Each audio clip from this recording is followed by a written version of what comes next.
Alam ba ninyo na isa sa pinamahalagang prinsipyo na makatutulong sa iyo para maging mas successful at makuha ang mas maraming resulta habang ginagawa ang mas kaunting effort ay tinatawag na 80-20 rule o Pareto Principle.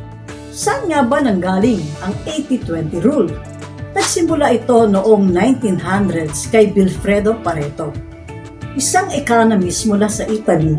Habang naglalakad siya sa kanyang hardin, napansin niya na hindi lahat ng halaman ay pare-pareho ang pagbibigay ng bunga. Karamihan sa mga healthy at masasarap na prutas ay galing lang sa 20% ng mga halaman.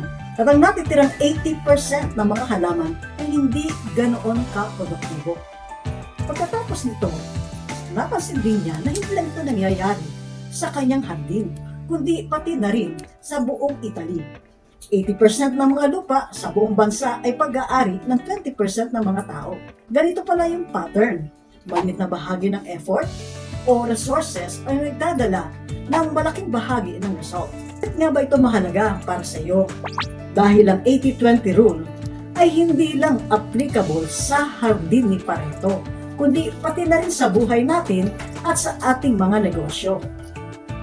Halimbawa, sa buhay, sa dami ng ating mga kaibigan, ilang tao lang ang talagang ating mapagkakatiwalaan at masasabihan ng ating mga problema. Yon ang 20% ng iyong circle na nagbibigay ng 80% ng iyong suporta.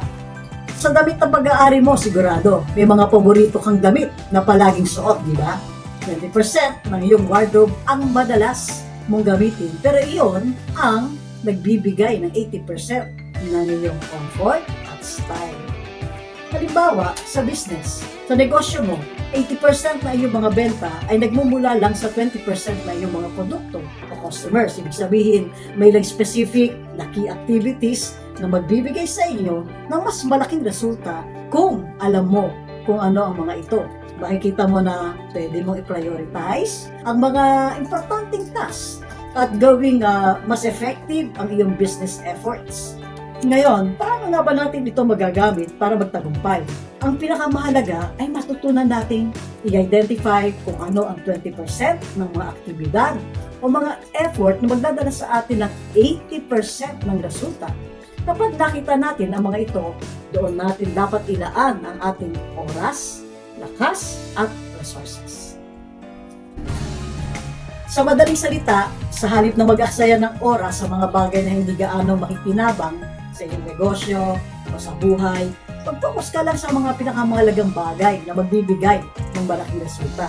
Kapag na-master mo ito, matututo kang magtrabaho ng mas konti pero makakantang mo pa rin ang mas maraming success. Gusto mo ba yun? Always remember, focus on the 20% that gives you 80% of the result.